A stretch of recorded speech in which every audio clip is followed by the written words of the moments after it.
Dear students, our next topic is inverse stretch reflex. It is also an important topic. It is often asked along with the stretch reflex in exam, and some clinical conditions like clasp knife rigidity, clonus can be explained with the concept of inverse stretch reflex. The concept of stretch reflex, we know that the harder the muscle is stretched, the stronger will be the muscle contraction. So if stretching is the cause, the response of the muscle will be contraction. But here we will want to add one adjective, that is, the harder the muscle is stretched up to a point or a physiological limit. If this stretching goes beyond the physiological limit, what will happen? If a muscle is stretched beyond the physiological limit, instead of contraction, there will be relaxation. So this is known as the inverse stretch reflex. So stretch reflex is stretching followed by contraction. Inverse stretch reflex, stretching beyond physiological limit followed by not contraction, relaxation. From our knowledge of stretch reflex, we know that all reflexes should have 5 components: receptor, afferent or sensory nerve, then the central or relay station, then the efferent and the effector organ. So just like stretch reflex, what are these 5 components of reflex are of inverse stretch reflex that we want to know. Here, the receptor for the inverse stretch reflex is the Golgi tendon organ. These Golgi tendon organs are the net-like collections of knobby nerve endings which are located in the fascicles of a tendon. There are 3 to 25 muscle fibers per tendon organs. So we know the stimulus. So this is a receptor. The stimulus that we know is the stretching of muscle, stronger stretching beyond the physiological limit.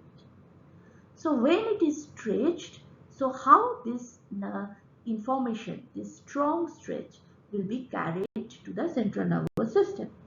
So there will be an afferent nerve which will carry this response. It is not 1A, it is not 1, it is not 2. Now we want to know what is the sensory nerve fiber. So when a stretch beyond physiological limit is applied to a muscle, so that these Golgi tendon organs, these receptors will be stimulated. Their information will be carried by 1B type of fibers. But this pathway is not a monosynaptic pathway like stretch reflex. This is a bisynaptic pathway. So when this 1B fiber, they will enter into the spinal cord, they will terminate into the inhibitory interneuron. So there will be an intervening inhibitory interneuron between the alpha motor fibers and the 1B type of fibers.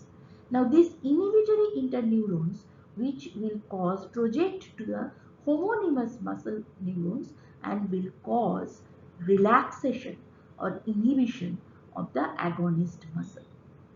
So the stretch beyond the physiological limit will be responded as a relaxation of the muscle fiber. One important point that I want to highlight here, when these homonymous muscle fibers, that is the alpha motor neurons, they will cause the relaxation of this muscle. Suppose this is the extensor muscles from where the response is going to the central nervous system or the spinal cord.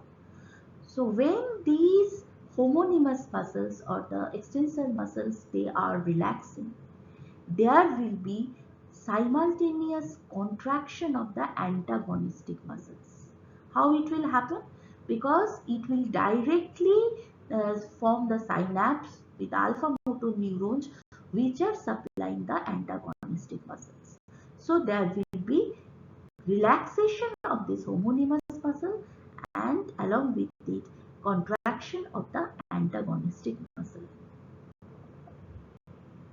To summarize, that when the muscle is stretched beyond physiological limit, so the GTO or Golgi tendon organs, they will be stimulated. Their information will be carried by the 1B type of fiber. It is a disynaptic pathway. So the homonymous muscle fiber, so they will get the inhibitory response because at the central nervous system, it will synapse with an inhibitory interneuron. So the alpha motor neuron supplying the homonymous muscle will be inhibited and there will be relaxation. On the contrary, the antagonistic muscles will be contracted. These are the differences between the stretch reflex and inverse stretch reflex.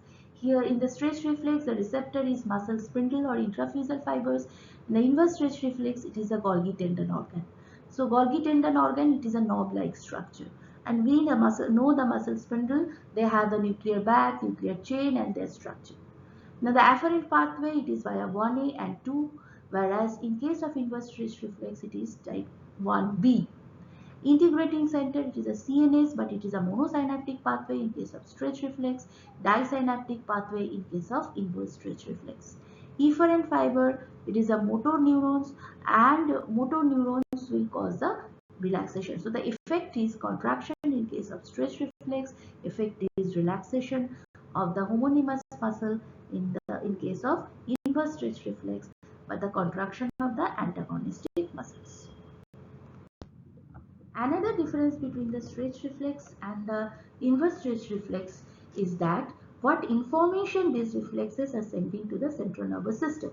In case of muscle spindle or the stretch reflex, we know that they are sending either the total length or the rate of change of length, this information to the CNS. Now what about this Golgi tendon organ? They are actually sending the information of muscle force or tension. So this tension or force information is sent to the central nervous system by this Golgi tendon organ. The primary endings in the spindles and Golgi tendon organ together, they actually regulates the velocity of muscle contraction, muscle length and muscle force.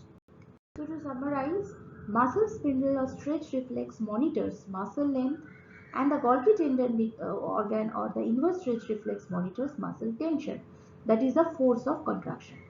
Thus muscle spindle provides the length feedback and the Golgi tendon organ provides the force feedback.